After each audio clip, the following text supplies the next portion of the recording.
akwai matasa da yawa a Najeriya wayanda dai sun kammala karatu ba aikin yi.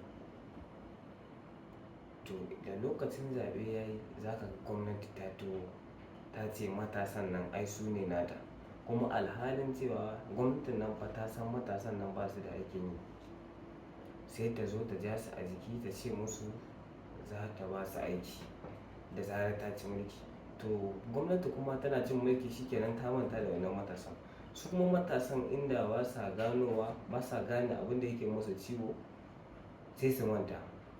Da zarar an zo an sake kamfen, gwamnati za ta ƙara dawowa ta ce su ne nata, ta ce za ta ba su aiki, ta ƙara musu alƙawarin bogi.